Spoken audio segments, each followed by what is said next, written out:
क्या GST registration maximum 3 days में भी मिल सकता है? अभी तक तो ये होता आया है कि आपको जीएसटी रजिस्ट्रेशन के लिए ऑनलाइन अप्लाई करने के बाद भी कई सारी क्यूरीज का रिप्लाई देना पड़ता था। कई बार तो डिपार्टमेंट के चक्कर भी काटना पड़ जाते थे। बड़े टैक्स पेयर्स के लिए तो फिर भी ठीक है, लेकिन छोटे टैक्स पेयर्स के लिए काफी मुश्किल हो जाता था। सीबीआईसी यानी central board of indirect tax और कस्टम ने छोटे टैक्स पेयर्स की इसी प्रॉब्लम को समझा और एक नया rule CGST rule 14A issue किया। इस रूल 14A के अकॉर्डिंग ऐसा कोई भी टैक्स पेयर जो ये कमिट करता है, ये डिक्लेरेशन देता है कि वो 2,50,000 पर मंथ से ज्यादा की क्रेडिट पास ऑन नहीं करेगा, मतलब उसके जो B2B सप्लाई होंगे उसमें 2,50,000 2.5 लाख रुपए महीने से ज्यादा की क्रेडिट सप्लाई नहीं होगी या ट्रांसफर नहीं होगी, तो उस केस में उसे 3 दिन में, अधिकतम 3 दिन में जीएसटी का रजिस्ट्रेशन दिया जाएगा।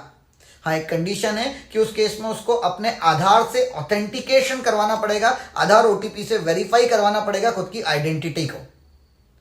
देखिए, इस केस में यदि भविष्य में ऐसा होता है कि आपका सप्लाई B2B सप्लाई 2.5 लाख रुपए क्रेडिट ट्रांसफर से ज्यादा का भी हो रहा है, तो उस केस में आप इस स्कीम से विड्रॉ करके जनरल रजिस्ट्रेशन के जो डॉक्यूमेंटेशन की जो प्रोसेस है वो फॉलो करके रेगुलर रजिस्ट्रेशन में भी आ सकते हैं, लेकिन वहां पर भी आपको प्रायोरिटी मिलेगी क्योंकि आप ऑलरेडी जीएसटी में रजिस्टर्ड है।